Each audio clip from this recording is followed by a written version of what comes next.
Eh bien écoutez, on est quand même très très contents. C'était une aventure un peu collective. On s'est lancé dans un podcast de marque qui ne dit pas son nom, qui est un podcast qui parle du voyage, qui est un podcast qui parle de l'autoroute, mais qui parle de l'autoroute d'une manière un peu différente, en se basant sur l'histoire et les illustrations qu'on découvre le long de la voie.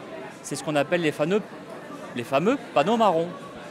Moi, ce que j'aime beaucoup dans cette histoire de panorama, c'est qu'une société d'autoroute, c'est compliqué pour elle de fabriquer du lien avec les gens qui passent dans son infrastructure.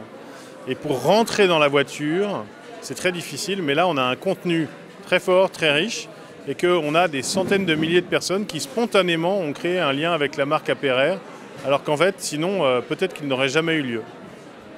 Voilà, puis Panorama, c'est un podcast pour lequel on a eu beaucoup d'ambition, une ambition dans l'écriture, une ambition dans la réalisation qui est très soignée avec un très bel environnement sonore et une belle musique.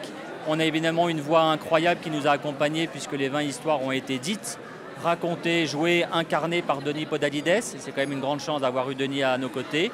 Et puis c'est un détail, mais c'est un détail qui compte pour nous, une ambition graphique. Ce n'est pas simplement le nom, ce n'est pas simplement le logo, c'est aussi tout l'habillage graphique du podcast qu'on a pu retrouver par exemple sur le compte Instagram dédié. Ouais, et c'est tout un dispositif de com pour mettre en mouvement ce podcast. Quand on a une production exceptionnelle, après il faut la mettre en musique, la déployer, la rendre disponible auprès des auditeurs. Et c'est ça qui fait aussi une opération de communication. Et donc je crois qu'on est assez heureux. Enfin nous on est très fiers d'avoir eu la confiance d'un client qui nous a emmenés aussi loin.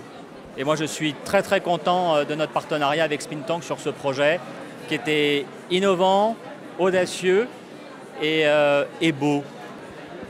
Et bien la suite c'est sans doute une saison 2. On espère beaucoup une saison 2.